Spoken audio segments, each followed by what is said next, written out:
It is July 2026, and right now, across the UK and Europe, utility bills are surging all over again. This chart shows the sudden impact on household energy costs. Right here at the edge, you can see the UK price cap jumping by 13%, adding hundreds of pounds to the average bill, alongside highly volatile wholesale gas prices. We were told the energy crisis of the early 2020s was an isolated shock. Politicians assured us that Europe had finally secured its energy independence. But to understand why the Western energy grid is collapsing under pressure again, you have to look past the geopolitical headlines. The real problem is a massive domestic policy failure that leaders are desperately trying to hide. Europe locked itself into a trillion-dollar trap. Understanding the mechanics of that trap is the only way to see why this supposedly resilient system is actively breaking down. When the first major energy shock hit, Europe panicked.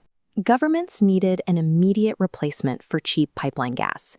The obvious solution was to aggressively build out sovereign domestic energy capacity, constructing next-generation nuclear reactors, expansive solar arrays, and offshore wind.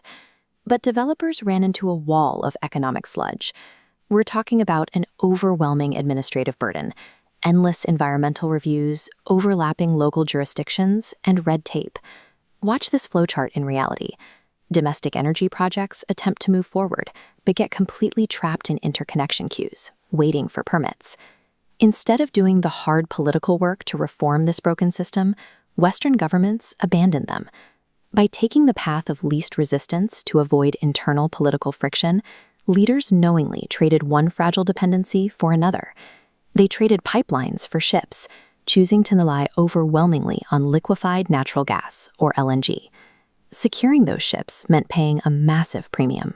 By 2026, the continent was sourcing huge volumes of its LNG from the Middle East and the United States.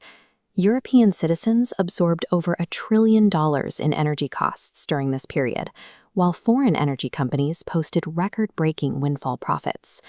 Then, the trap snapped shut. In early 2026, severe geopolitical conflicts led to the effective closure of the Strait of Hormuz. This map shows the global LNG network, and the Strait of Hormuz is a crucial maritime choke point. When it closed, 20% of the world's energy simply vanished from the market almost overnight. Europe is only vulnerable to a shipping lane thousands of miles away because its leaders allowed their own domestic grid to be paralyzed by paperwork. That missing global supply is the direct mathematical cause of the 13% price hikes and the surging utility bills hitting households again in July 2026.